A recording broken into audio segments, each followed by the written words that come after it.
So Purnima ji runs an initiative called Swad or Sehat. Swad or Sehat. So all her life she was married to an amazing person called Arun Kumar Pani Baba. who said that भोजन तो स्वादिष्ट ही होना चाहिए. भोजन मतलब स्वादिष्ट, जो स्वादिष्ट नहीं है वो भोजन नहीं है, according to him. And Purnima ji has carried on that tradition. She runs a group called Life with Alternatives. It launched before COVID also. During COVID also, she supported a lot of people in COVID management. She continues to treat many people inspired by her guru, Professor S.D. Sharma. And she'll share many things about season appropriate food, about what somebody was talking as personalized or customized medicine.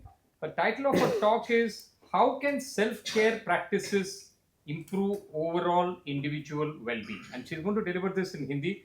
I seek apologies from Liam and James. We'll do a translation for you a little later. Thank you. Go ahead, Purnima ji. Warm welcome. Thank you. तो गिरजा जी और sir को सुनने के बाद यहाँ कुछ कहने को कुछ भी नहीं है. मैं एक लेमैन हूँ और लेमैन की बात करूँगी और लेमैन के लिए करती हूँ जो दादी नानियाँ करती थी. दादी नानियाँ जो प्रैक्टिस घर में खाना पकाने की खिलाने की करती थी उसी में हेल्थ समझ में आ जाती थी. जब दादी नानी को खाना बनाते हुए खिलाते हुए परोसते हुए सर्व करते हुए देखते थे तो वो बचपन से बच्चा सीख रहा होता था और फिर वो बड़े होकर खुद भी वैसा करने लगता था. ये जो प्रैक्टिसेस हैं वो उसे किसी थ्योरी में किसी किताब में नहीं सिखाई जाती थी. तो मुझे देव कृपा से doctor S D Sharma ji मिले जिन्होंने आयुर्वेद को इतनी सरल भाषा में हमें समझा दिया कि बस ये प्रैक्टिस कर लो और ठीक हो जाओगे, ठीक रहोगे. किसी दवाई की यानी कि आयुर्वेदिक टैबलेट लेने की भी ज़रूरत नहीं पड़ेगी. तो उनकी बात में पहले बाद में आती हूँ कि क्या कह रहे थे वो. ये जो हमारी दादी नानियाँ बात कह रही थी वो उन्होंने अपने बड़ों से सीखा था, है ना. और जो वो बातें बड़ों ने सीखी थी वो कैसे हुई थी कि हमारे यहाँ सरदेसाई जैसे गिरजा जैसे लोग थे जो बहुत समय से अपने चारों तरफ ऑब्जर्व कर रहे थे बायोडाइवर्सिटी को, उसको अप्लाई कर रहे थे हेल्थ पर और फिर उन्हें कुछ सूत्र दे दिए. अब खाना है, अब नहीं खाना है, कितना खाना है, कितना नहीं खाना है, किस मौसम में समय पे खाना है, रात को नहीं खाना है, शाम को खाना है, गरम तासीर खानी है कि ठंडी तासीर खानी है. ये सब उन्होंने सूत्र दे दिए.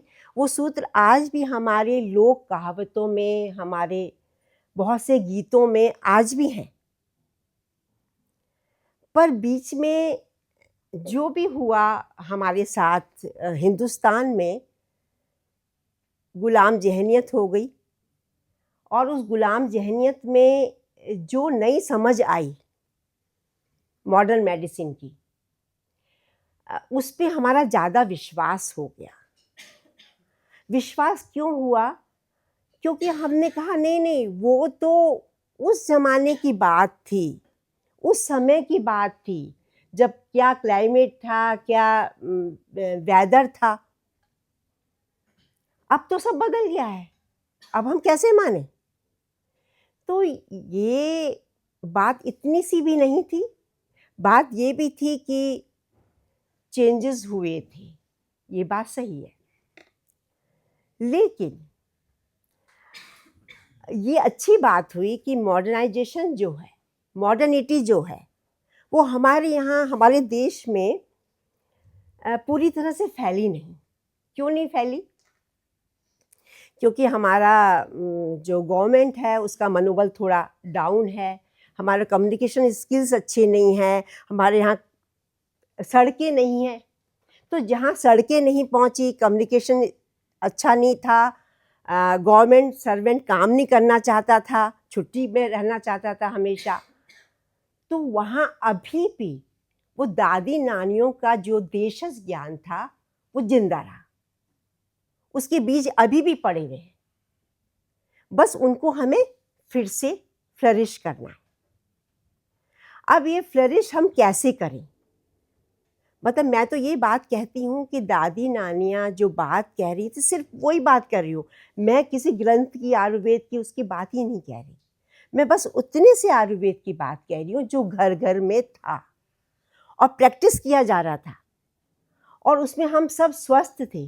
किस चीज़ के लिए स्वस्थ थे? हम जुकाम के लिए डॉक्टर के पास नहीं जाते थे, हम स्किन डिजीज़ के लिए नहीं जाते थे, ये सब कुछ घर में क्योर होता था। हाँ, कुछ क्रिटिकल कंडीशन आती थी तो हम अपने जो लोकलाइज जो हमारे चिकित्सक थे उनके पास जाते थे, हाँ इनको अब दवाई दे दीजिए, हमारे बस का नहीं है। तो ये मैं क्यों कह रही हूँ कि दादी नानी को फिर से जिंदा करिए, इसलिए कह रही हूँ कि देसाई जैसे और गिरजा जी जैसे जो हमारे पास हैं अभी चिकित्सक, वो सिर्फ बहुत कठिन जो रोग हैं जो घर में इलाज नहीं किए जा सकते, उनके लिए अपना टाइम दें, क्योंकि हमारे यहाँ चिकित्सा की जो व्यवस्था है इतने बड़े, इतनी जनसंख्या वाले देश में संभव नहीं हो पाई आज तक। कुछ डॉक्टर्स की कमी है, कुछ समय पर नहीं मिल पाएगा, कुछ साधन नहीं होंगे, तो फिर हमें इन दादी नानियों पे तो लौटना ही पड़ेगा, क्योंकि हम वो सिस्टम, हेल्थ सिस्टम दे ही नहीं पा रहे। तो मेरा ये कहना है कि क्यों ना हम वापस इस पर फोकस हो, इस देशज ज्ञान पर फोकस हो जो आज भी है ना, तो हम वापस को फ्लरिश करें। अब कैसे करें फ्लरिश? तो दादी नानी तो नहीं है कोई, भूले क्यों थे हम? भूले इसलिए थे कि एक तो नई लाइफ स्टाइल में हमने जो मॉडर्न हमारी समझ थी उसके हिसाब से हमने दादी की बात को एक तो वो हमारे साथ नहीं थी, दूसरा कम्युनिटी से भी हमारा संपर्क खत्म हो गया है।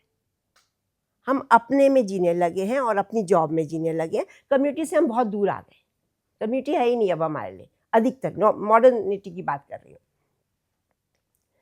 तो फॉलो करवाने वाला नहीं था, दादी नानी नहीं थी, कम्युनिटी से दूर हो गए, तो फिर बीमार तो पड़ना ही था। फिर हमने अपनी इस बीमारी को किसको सौंप दिया? डॉक्टर्स को, कि वो मुझे ठीक करेगा। मैं अपॉइंटमेंट लूँगी, उसके पास पहुँचूँगी, वो मुझसे पूछेगा क्या क्या हुआ, मैं बताऊँगी और वो लिख देगा और फिर कुछ दवाई दे देगा।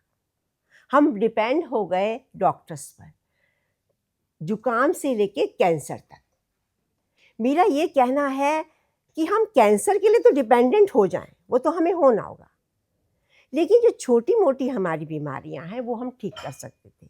अब दादी नानियों ने कहाँ से सीखा था? जो मनुष्यों ने लोकलाइज, स्थानीयता के आधार पर चीज़ों को ऑब्जर्व किया था, लोकलाइज था ये सब, कस्टमाइज था ये सब, ये जनरलाइज किया ही नहीं जा सकता।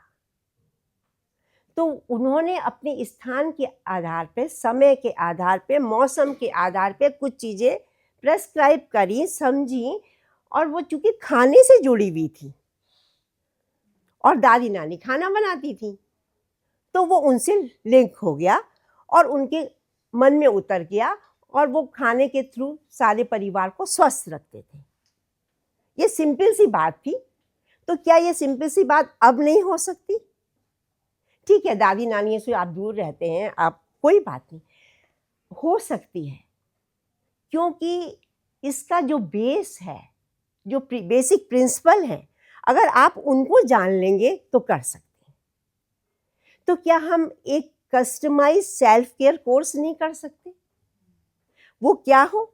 वो ये हो कि उस आदमी के हिसाब से उसकी प्रकृति, जो मूल प्रकृति है, जो समय है, जो मौसम की प्रकृति है, जो उम्र है, जो उसके दोष हैं, उनके हिसाब से हम बता दें कि भाई आप इस सिद्धांत पे चल लो और अपने को ठीक कर लो।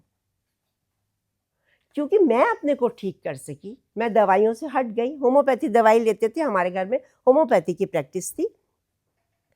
जब हम डॉक्टर साहब के संपर्क में आए 2006 में, तो उसके बाद होम्योपैथी दवाइयाँ दूर होती चली गई। फिर हमने अपने परिवार में किया, अपने पड़ोसियों में किया, मोहल्लों में किया, सब जगह पॉजिटिव रिजल्ट ही मिले। तो पूरे समाज में, कम्युनिटी में क्यों नहीं कर सकते? किया जा सकता है। तो दादी नानी नहीं मिलेंगी तो कोई बात नहीं, हम हेल्थ कोच तो तैयार कर सकते हैं।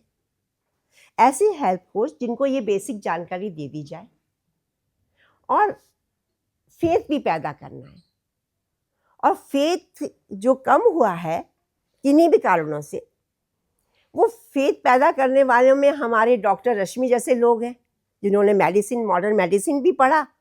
और फिर वो मुझे कभी मिली थी और मैंने उनको कुछ बातें बताई थी उनके हेल्थ के लिए, उन्होंने फॉलो करी। फिर उनको टाइफाइड हुआ, तो उन्होंने कहा बिना दवाई के हो जाएगा? मैंने कहा क्यों नहीं होगा, आप फॉलो तो करिए प्रोटोकॉल। तो उन्होंने बिना दवाई के अपना टाइफाइड ठीक कर लिया। तो उनका विश्वास और बढ़ा कि हो सकता है। तो ऐसे लोग जो मॉडर्न साइंस को भी समझते हैं, अगर इस बात को समझने लगेंगे और प्रैक्टिस में लाने लगेंगे। जैसे मैं एक उदाहरण देना चाहूँगी कि हमारे परंपरा में एक दलिया बनता है जो बच्चों के पेट के कीड़े ठीक करता है, मतलब पेट की सफाई कर देता है वो, है ना, पूरी इंटेस्टाइन की सफाई कर देता है वो दलिया। तो मैंने उनको ये नुस्खा इनको दिया। इन्होंने अपनी किसी 2 बच्चियाँ आई थी इनके पास, और उन बच्चियों में मेल न्यूट्रिशन था बहुत ज़्यादा, उनके नेल्स ख़त्म हो गए थे। 4 और 7 साल की बच्चियाँ थी, नेल्स ख़त्म हो गए थे।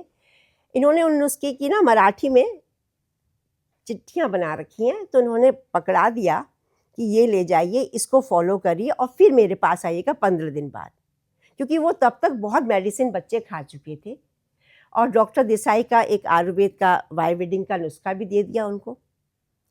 15 दिन बाद वो बच्चियाँ आईं, उनके नेल्स थे, उनके नेल्स थे। तो इतने सिंपल नुस्खे जो मेरी दादी नानी जानती थी, उसको मैं आज क्यों नहीं प्रेस्क्राइब करूं? और फेथ कौन जगाएगा? इनके जैसे लोग जगाएंगे, और हम चाहेंगे तो जग जाएगा। ठीक है, इसके लिए हमें गवर्नमेंट की देखने की जरूरत नहीं है, बस हम पर्सन टू पर्सन जगा सकते हैं। अब इसके लिए जो मैं अपनी इस पे आती हूँ, मतलब मुझे जो डॉक्टर साहब का बेसिक सिद्धांत था, आहार बदलो, व्यवहार बदलो और स्वस्थ रहो। अब ये बेसिक सिद्धांत कैसे फॉलो करना है? तो उसके लिए अपने वात पित्त कफ को तो बैलेंस करना है, इम्यूनिटी को बूस्ट करना है। उसके बहुत सारे तरीके हैं, पाठ्यक्रम में सब मैंने दे रखा है, आपको छपा हुआ मिल जाए शायद। लेकिन इसके साथ व्यवहार बहुत जरूरी है बदलना। बिना व्यवहार बदली आप हमेशा के लिए स्वस्थ नहीं हो सकते, बीमारी फिर लौट के आएगी। तो आहार भी बदलना है और व्यवहार भी बदलना है। व्यवहार में मन सबसे बड़ी बात है। मन, हम क्या करते हैं, हम चाहते हैं बच्चे की बात पसंद नहीं आए, वो बदल जाए, मेरे हिसाब से करे, मेरा पति मेरे हिसाब से कपड़े रखे, मेरे हिसाब से अखबार को फोल्ड करके तह करके रखे, सब मेरे हिसाब से हो, मेरा कलीग मेरे हिसाब से हो, मेरा पड़ोसी मेरे हिसाब से हो। हम दूसरे को बदलने में लगे रहते हैं, अपने को नहीं बदलते। तो ये जो उससे इरिटेट होते हैं, गुस्सा होते हैं, लिवर खराब होता है। गुस्सा खून को जलाता है, ये सच्ची बात है। तो ये मेरे प्रैक्टिस में, अनुभव में आया है। तो ये मन को बदलना ही पड़ेगा आपको। आप इसके लिए क्या करेंगे? इसके लिए धैर्य और शांति लानी पड़ेगी। उसके बहुत सारे तरीके चल रहे हैं, यूट्यूब में भी चल रहे हैं, बहुत कोर्स में बताए भी जा सकते हैं। मन में धैर्य शांति आते एक बड़ी अच्छी चीज़ आती है, सब्र, जिसकी कोई अंग्रेजी मुझे नहीं मिली आज तक, सब्र की, जहाँ धैर्य और शांति दोनों एक साथ है। ये सब्र डॉक्टर साहब कहते थे सुपर लॉ है। अगर ये आ गया तो आपने जो कुछ खाने पीने में दोष कर लिया, कोई बात नहीं, ये सब्र सारे दोषों को बाहर कर देगा। जब मैंने उनके शिविर में ये बात समझी थी, मैं डॉक्टर बात चल रही थी दूध की, कि दूध पीना चाहिए वेजिटेरियंस को। क्यों पीना चाहिए? क्योंकि बी कॉम्प्लेक्स का एक कंपोनेंट उसी से मिलेगा। मैंने कहा डॉक्टर साहब क्या बात करती हैं, यूरिया का दूध मिल रहा है, उसको पीने के लिए कह रहे हैं। तो ऐसे घूर के देखे, बोले सब्र में रहोगी ना, यूरिया निकल जाएगा, दूध रह जाएगा। और मुझे मीराबाई याद आती है। तो सब्र सुपर लॉ है। उसके बाद अगर इसमें भी हम नहीं संभल पा रहे, तो है ना, लंघम परम औषधम, आयुर्वेद ने दिया है। उपवास कर लीजिए, अपने शरीर के मन के रोगों को तो ठीक करेंगे, कर्मज भी कट जाएगा, तो कर्मज जन्य रोग भी ठीक हो सकते हैं, फिर तो काया निरोगी हो सकती है। तो ये जो हम ऐसे हेल्थ कोच तैयार कर सकते हैं, कोशिश है इस और सोचने की, है ना। इसमें कोई बड़ा खर्चा भी नहीं है, सिर्फ एक फेथ जगाना है और काम करना है कि दादी नानियाँ ऐसे ही नहीं बात करती थी। उनके पीछे डॉक्टर साहब ने तो सब बता दिया ना, कि गोदना होता था यहाँ वहाँ, क्यों होता था, कान क्यों छिदता था, सब कुछ है, आज भी है, दिख रहा है, पर उसको सामने फिर से लाना पड़ेगा इस प्लेटफॉर्म पर। क्योंकि यहाँ से शायद अपने पॉलिटिशियन सुनेंगे या कोई और सुनेंगे, गवर्नमेंट बॉडीज सुनेंगी, तो शायद पॉलिसीज चेंज होंगी शायद, और नहीं होती है तो कोई बात नहीं है, मेरे जैसे लोग जुड़ते चले जाएंगे तो कोई चिंता की बात नहीं है। हमारा देश जो है मैं बायोडाइवर्सिटी है, हर चीज़ कस्टमाइज है, फिर हम यूनिवर्सल या जनरलाइज होने की बात कैसे कर सकते हैं? क्योंकि आपने देखा होगा ना, एक नॉवेल है जिसमें दो एक जैसे हीरो हैं और उन हीरो के दो एक जैसे सर्वेंट हैं, चार जने दो दो एक जैसे हैं, और क्या कॉमेडी क्रिएट होती है। तो ये कॉमेडी हमें नहीं क्रिएट करनी, हमें जनरलाइज नहीं करना, हम कस्टमाइज ही चलेंगे, और ये बहुत कठिन नहीं है। जब मेरे जैसा लेमैन जिसने कि कुछ भी आयुर्वेद का नहीं पढ़ा था, वो कर सकता है, तो हर कोई कर सकता है। ठीक है, मैंने इसमें कुछ अपने ट्रेडिशनल रेसिपी, ट्रेडिशनल जो हमारे नुस्खे चले आ रहे थे वो जोड़े, कुछ मेरे अपने अनुभव हुए, क्योंकि जब हम प्रैक्टिस करते हैं तो मन में बातों को गुनते हैं, और गुनने पर नई चीज़ें निकलती हैं। जैसे आज ये जो आपने पिया होगा हर्बल टी, ये इस मौसम का है और लगभग सभी के लिए इसलिए ठीक है, थोड़ा जनरलाइज इसलिए है कि बैलेंस किया गया, ना गर्म तासीर है ना ठंडी तासीर है, और उस चाय पत्ती से तो बहुत बेहतर है जो 22 घंटे में डाइजेस्ट होती है। तो इस तरह से किया जा सकता है, तो खाने में देर ना हो जाए, इसलिए मैं, बाकी प्रोटोकॉल तो बहुत बड़े हैं डॉक्टर साहब की और बातें बहुत बड़ी हैं, पर मैं सिर्फ इतनी सी बात अगर हम सब समझ लें, जान लें, और थोड़ी गुलाम जहनियत से बाहर आ जाएं, थोड़ा ये सोच के कि नहीं हमारे पूर्वजों को तो कुछ नहीं आता था, दादी नानी तो बेकार थी, उस सोच से हम निकल आएँ, तो आज भी हम वैसे हो सकते हैं जैसे देसाई ने बताया कि कम्युनिटी में तो हेल्थ की बहुत सारे थेरेपीज़ चल रही थी ऑलरेडी। बच्चा पैदा नहीं हुआ कि कुछ समय बाद कान छेद दिया जाएगा, शुरू से चल रही थी, तो वो हम फिर से रिवाइव कर सकते। ये जब मेरी यात्रा शुरू हुई 2006 से, तो मुझे नहीं पता था कि कभी मैं ये जो सब डॉक्टर साहब के साथ सीख रही हूँ, समझ रही हूँ, ये कभी मैं इसका कोर्स डिज़ाइन करूँगी और ये फिर लोगों को बताऊँगी, मतलब मैं एज ए प्रोफेशन इसको लाऊँगी, तो ये कभी मैंने सोचा नहीं था। और 2016 में पति के जाने के बाद मुझे सोचना पड़ा कि हाँ, मैं क्या कर सकती हूँ। मैं फैशन डिज़ाइनर बहुत अच्छी हो सकती थी, मैं बहुत अच्छा ट्यूशन पढ़ा सकती थी, बहुत सारे काम कर सकती थी मैं, पर मैं इसी पर इसलिए आई क्योंकि ऐसा लगा कि मेरी डेस्टिनी है, क्योंकि मैं जितना मरीजों डॉक्टर से दूर जाती हूँ उतना वो मुझे अपनी तरफ खींचते हैं। तो मुझे कहा ठीक है, घुस ही जाओ इसी में, है ना। तो उसके बाद फिर कोविड, मैंने ये वर्कशॉप शुरू करी जिसमें कि मैंने डॉक्टर साहब की सारी बातों को और अपने अनुभवों को, जो हमारे नुस्खे हैं, जो दादी नानी के नुस्खे हैं, जो हमारी पुरानी ट्रेडिशनल रेसिपीज़ हैं, उन सबको फिर आप मनन चिंतन करते हैं कि अच्छा ये क्यों डालते हैं, है ना? सौंफ के साथ मिश्री क्यों खाते हैं?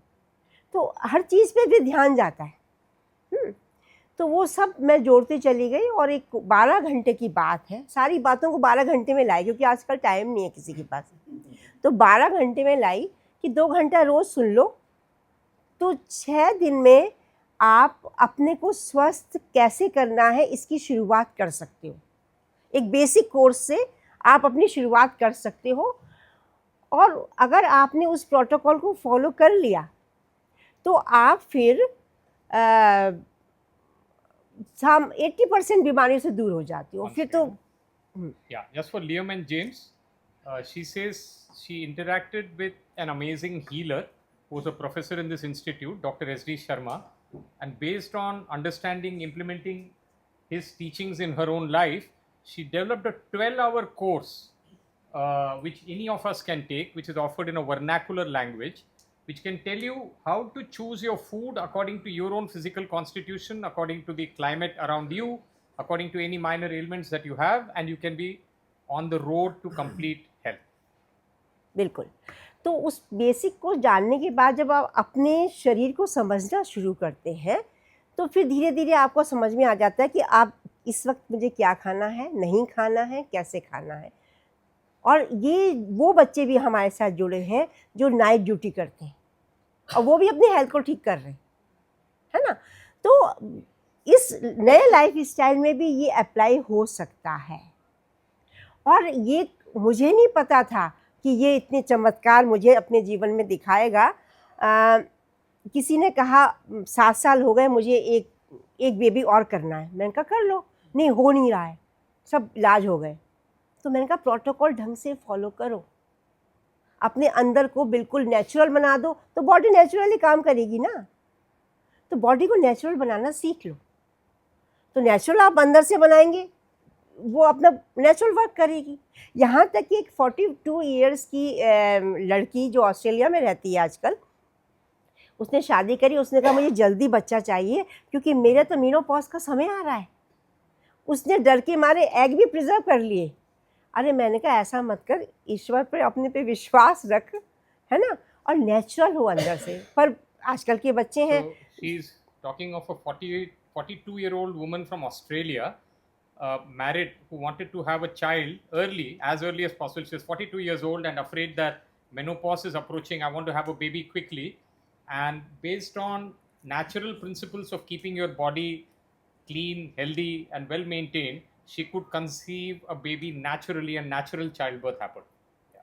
तो उसको भी उसने आईवी करवा लिया था। आईवी से उसे कुछ नहीं मिला। She had preserved her eggs, done IV, etc. But फिर वो मेरे को फ़ोन करती है दोबारा। मैंने कहा भाई मैं कह तो रही हूँ, जो प्रोटोकॉल है ढंग से फॉलो कर लो, अंदर से नेचुरल होना है। और फिर वो कंसीव करके आज उसकी बच्ची है।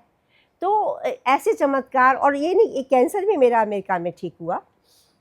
मेरा नहीं, मतलब मेरे इस प्रोटोकॉल, मेरे भी नहीं कहना चाहिए, ये डॉक्टर साहब का है और बहुत लोगों का मिला जुला है ये प्रोटोकॉल, मेरा नहीं है। तो उसको मैंने उनको यही कहा कि आप फॉलो करिए। तो उन्होंने फॉलो किया, क्योंकि उनको कीमो और रेडियो नहीं करवानी थी। उन्होंने कहा मुझे वो करवानी ही नहीं है, आप बताइए। तो उन्होंने फॉलो किया और वो 3 महीने के अंदर कैंसर से फ्री हो गई, 3 महीने में। तो पर उसके बाद मुझे कोई ऐसा नहीं मिला आज तक जिसने कहा मैं कीमो और रेडियो नहीं करवाऊंगा और आप प्रोटोकॉल समझाइए। आज तक नहीं मिला 8 सालों में। तो ये चमत्कार दिखाता है बहुत। तो मुझे लगता है कि हर कोई इसे कर सकता है। जब मैं कर सकती हूँ तो हर कोई कर सकता है। So we'll request Purnima ji to ask any questions from you all regarding this, 1 or 2 questions before we move on to the afternoon session. Anybody has any questions? Yeah. पूर्णिमा जी धन्यवाद, आपने Be little loud. काफ़ी उत्सुकता और कौतूहल जगा दिया है। और मैं चाहता हूँ कि 5 मिनट में यदि आप एक दिन की दिनचर्या हम सब लोगों के लिए, फायदे के लिए अगर आप बता दें, और फायदा होगा। कोर्स तो पूरा 12 घंटे का 2 घंटों का सेशन है, तो बहुत लंबा है। हाँ वो तो लंबा है ही, लेकिन ट्रेलर इतना आकर्षण वाला है कि पिक्चर देखने का मन कर रहा है। माफ़ कीजिएगा, मैं ऐसा नहीं कर सकूँगी, क्योंकि मैंने पहले भी कहा था हमारा चीज़ें सब कस्टमाइज़ होती हैं, जनरलाइज़ किया ही नहीं जा सकता है।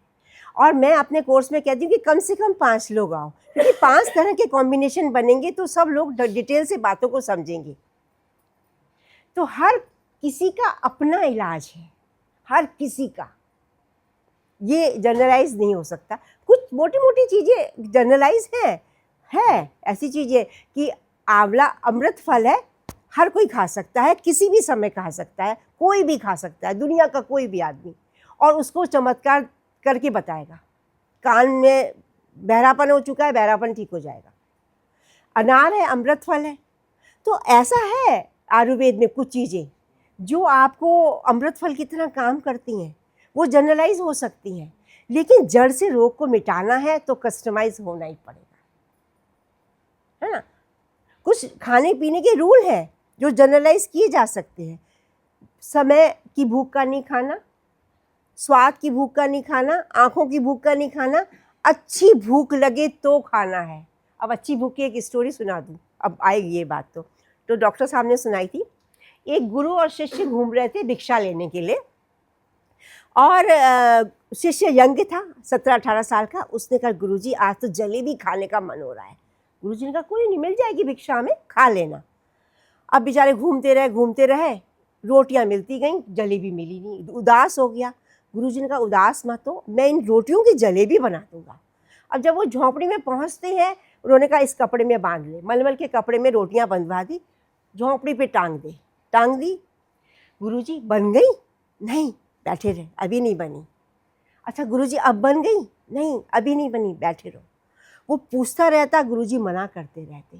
आखिर में भूख इतनी तेज हुई, उसने झपट के पोटली उतारी, खोली, और मुलायम रोटियां अब सूखी कड़कड़ी पापड़ हो गई थी, वो उनको खाने लगा।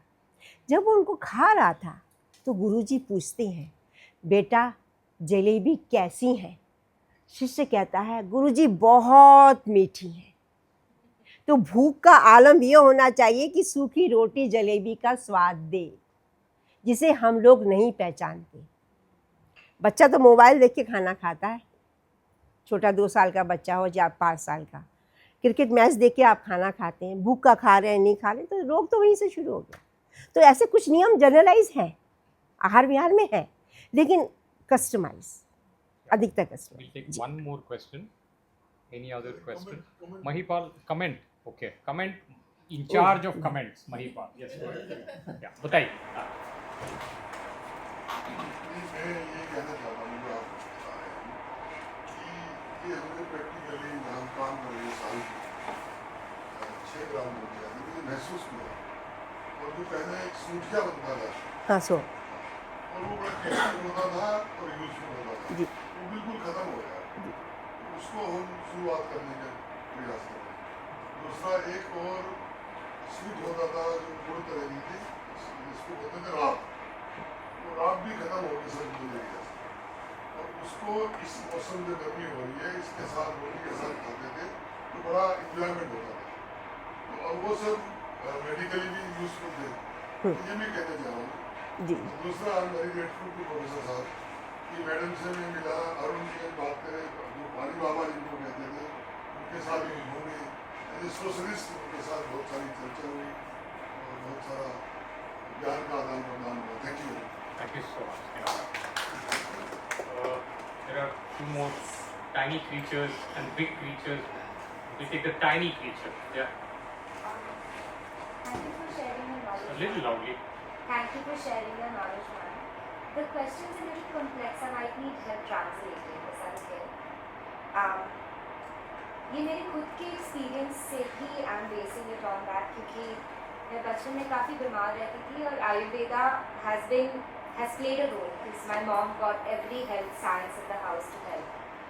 And I don't know अगर इसका ये कोई right answer है कि नहीं, पर मेरे हिसाब से मुझे लगता है that faith plays a role, does it play a role, and And if so, what role does it play as a delivery mechanism for therapeutic benefit in Ayurvedic science? Because this is something I have felt which is contrasting with Western medicine to a great degree when you practice, and individually for personal health also. I feel वो faith का जो एक element होता है वो थोड़ा ephemeral सा होता है, तो उस पर आप थोड़ा बता सकते हैं? देखिए, फेथ तो बड़ी बात है, बहुत बड़ी बात है। मन कहा ना, बिना मन के कुछ नहीं होगा ना, तो फेथ ही नहीं होगा, मन ही नहीं तैयार है इसको समझने के लिए, तो फिर वो लगेगा क्या? कुछ नहीं लगेगा, है ना। तो मन की बात तो बहुत बड़ी बात है, और मन के बिना कुछ नहीं हो सकता, है ना। मन में आज सुबह ही कुछ बात हो रही थी कि पहले सब मन में आ जाता है, मन में ही बीमारियां बननी शुरू हो जाती हैं। और आजकल तो व्हाट्सएप यूनिवर्सिटी इतनी ज़्यादा इन्फॉर्मेशन देती है कि लगता है अच्छा मुझे ये हो रहा है, कहीं ये तो नहीं हो गया, अरे आज तो ऐसा हो गया था, ये तो नहीं हो गया। तो मन में तो बीमारियां इतनी बन रही हैं, और फिर एक्चुअली में क्या हो जाता है वो अलग चला जाता है। तो फेथ बहुत बड़ी बात है, और ये बात सही है कि दादी नानी पे फिर से फेथ करना है। उसे कैसे क्रिएट करें, तो मैं डॉक्टर रश्मि को मैंने उदाहरण दिया कि इनका सहारा तो लेना ही पड़ेगा। आजकल की जो नई जनरेशन है उसको कन्विंस करने के लिए 20 की कड़ी किसी को बनना पड़ेगा, तब फेथ इवॉल्व होगा, बिना उसके नहीं हो पाएगा, है ना। ये बात है। अनिकेत, आज आपके सेशन में स्वाद का एक जो बात है उसके बारे में पूछना था कि आजकल जो जिस तरीके का हम खाना खा रहे हैं उसमें जो स्वाद है वो ज़्यादातर उसमें खट्टा, सॉल्टी और मिर्ची, उनका जो प्रपोर्शन है बहुत ज़्यादा बढ़ गया है, उसका कॉन्सेंट्रेशन भी बहुत ज़्यादा रहता है। और उस वजह से बच्चों को, स्पेशली जो नई पीढ़ी है, वो बच्चे हमारे जो कोई भी सब्जियाँ हैं जो हमारे परंपरा से बनती है उससे उठते जाते हैं। तो इसके ऊपर आपने कुछ विचार किया? देखिए, स्वाद हेल्थ बनाता भी है और बिगाड़ता भी है। स्वाद क्यों ज़रूरी है? स्वाद नहीं होगा तो सलाइवा बनेगा ही नहीं, तो डाइजेशन का सिस्टम ही नहीं शुरू होने वाला। और अगर स्वाद विरोधी भोजन का है, जहाँ पे दूध है, प्याज है, खट्टा है, तो वो जो विरोधी भोजन है वो आपको ऐसे दोष पैदा करेगा जिसको शरीर से आप निकाल नहीं पाएंगे। फिर लूकोडर्मा होगा, ऐसी जैसी चीज़ें होंगी कि आप क्योर नहीं कर पाएंगे। तो विरोधी भोजन का स्वाद है तो उससे तो बचना पड़ेगा, उससे बचने के लिए सीखना भी पड़ेगा हमें। लेकिन खाना स्वादिष्ट ही होना चाहिए। ये बच्चे जो ये बात कह रहा है कि फास्ट फूड में मज़े लेते हैं बच्चे, मैगी और इन सब चीज़ों में मज़े लेते हैं, बाकी ट्रेडिशनल फूड में नहीं लेते। लेकिन अगर ट्रेडिशनल फूड ऑथेंटिक तरीके से बनाया जाए तो वो स्वादिष्ट ही होता है और हर बच्चा उसे खाना चाहेगा। मैं सूजी की इडली की बात नहीं करूँगी, मैं तो कहूँगी जी फर्मेंटेड करके आप उड़द की दाल की इडली बनाइए, है ना। तो ये अंतर तो है। ये जो हमें टाइम को बचाने के चक्कर में, 2 मिनट्स के चक्कर में हमने फर्मेंटेड कॉर्न करे, सूजी की इडली बना डालो, तो ये शॉर्टकट नहीं चलेगा, तो फिर तो बच्चा बितकेगा, है ना। तो ये अगर हम ट्रेडिशनली देखेंगे, पारंपरिक तरीके से बनाना। अब सॉल्ट की बात करी, दही बड़े विरोधी भोजन है, उड़द की दाल है और दही है, बहुत बड़ा विरोधी भोजन है। लेकिन जब ये ईजाद हुआ होगा तो इसके साथ एक सौंठ बनाई गई। उस सौंठ में मीठी के लिए कुछ भी डाल सकते हैं आप, खांड, बूरा, जो ट्रेडिशनली तरीके से बनता है, और उसके बाद उसमें इमली की या अमचूर की आप खटाई देंगे और उसमें डालेंगे सौंठ का पाउडर, इसलिए वो सौंठ कहलाती है ना। जिंजर पाउडर आप डालेंगे, फिर साथ में आप कुछ और डालेंगे जिससे कि ये जो विरोधी भोजन क्या कर रहा है, कफ को बढ़ा रहा है, इतना बिगाड़ रहा है कि कंजेशन हो जाए आपको, है ना। और जिनकी मूल प्रकृति में कफ है वो तो बीमारी पड़ जाएगा दही बड़े को खा करके, और वो भी होली के टाइम पे, अगर वो भीगा भीगा खा रहा है तो, हाँ, या दिवाली के टाइम पे। तो उसमें क्या है कि ये सौंठ अगर वो साथ में खाता है तो वो उसका कफ जो है कम कर देगा, आपको कफ ज़्यादा नहीं बिगड़ेगा, बैलेंस कर देगा। तो हमारे ट्रेडिशनल खानों में बैलेंस था, तासीर में भी और कोई प्रकृति वो दोष का बढ़ा रही है तो उस दोष को कम करने के लिए ये डाल दो भाई, है ना। मिर्च बच्चे खाना पसंद करते हैं, खिलाइए ना, लेकिन धनिया पाउडर और कच्चे धनिया का भी प्रयोग कर लीजिए साथ में, ठंडी तासीर का। मिर्च एसिडिटी नहीं करेगी। फिर आप मिर्च तो बढ़ाए जा रहे हैं और फिर धनिया पाउडर नहीं डालेंगे, कच्चा धनिया नहीं डालेंगे, तो वो तो एसिडिटी करेगा। तो स्वाद को हमें जगाए रखना है, क्योंकि उसी से बनेगा रस। जब यहाँ रस बनेगा तभी डाइजेस्टिव जूस अच्छे बनेंगे, क्योंकि माइंड का कनेक्शन है, सेकंड ब्रेन कहा गया ना स्टमक को, अब तो कनेक्शन है वो, बिना खुशी के तो नहीं हो सकता। We'll take one more question and then we will shift to the afternoon session. Last question from Anita Makhija. Small question. वो जो आपने अभी snippet show किया 12 घंटे की भोजन, preventive है या curative? ये कोर्स प्रिवेंटिव ही कहलाएगा। आयुर्वेद प्रिवेंटिव ही है, दवाइयाँ तो बाद में आई हैं, पहले वो प्रिवेंटिव ही था, प्रिकॉशन। ये सीज़न आ रहा है, ये जो सीज़न चल रहा है, ये सीज़न आ रहा है, वही कांजी पी लो, क्योंकि इस वक्त वायरस बहुत बढ़ने वाला है ना। सारे जो आपके वायरल डिजीज़, आपका चिकनगुनिया है, डेंगू है, जो आपके मीज़ल्स होते थे, बहुत तरह की चिकन पॉक्स होती थी, वो सब का सीज़न है अप्रैल। तो उससे बचने के लिए बसौड़ा ज़रूर बना लेना। बसौड़ा एक त्यौहार है बासी खाने का। बासी खाना कैसे? उस तरीके से दूसरे दिन आप गरम खाएंगे ही नहीं, पूरा दिन बासी खाना खाएंगे। इतनी अच्छे फ्लोरा फौना आपके गट्स में बनेगा, क्योंकि गुड बैक्टीरिया आपके पेट में गए हैं, और जो थोड़े बहुत बैड गए भी थे तो इम्यूनिटी उसको लड़ेगी, और लड़ करके फिर उसकी एंटीबॉडीज़ बना देगी मॉडर्न साइंस के हिसाब से, तो आप आने वाली बीमारियों से बच जाएंगे। तो ये प्रिवेंटिव नंबर 1 है। लेकिन क्राइसिस में हम इसको कोरोना भी ठीक हुए थे, और गिरजा जो बता रही थी, जब मैं एज ए ले मैन, मेरे से कोई नहीं मरा, मतलब भगवान की कृपा है, कुछ भी हो सकता था, पर प्रोटोकॉल को फॉलो करो भाई, प्रोटोकॉल को फॉलो करो भाई। तो 1 की 60 हो गई ऑक्सीजन की। क्या मैं कहा कुछ नहीं होगा, तुम्हें कुछ नहीं होने वाला है, बस पंखे को अपने मुंह के सामने लगा दो और हवा खाते रहो। मैं सामान भिजवा रही हूँ काढ़े का, फिर पी लेना। आज भी है वो। तो मतलब इतने चमत्कार मैंने इसमें देखे हैं, तो अगर गिरजा और इनका फॉलो करेंगे वो तो गजब ही है। So we thank Purnima ji for answering some questions. She's here tomorrow also, so you can continue interacting with her. You can learn about her course and join. Thank you.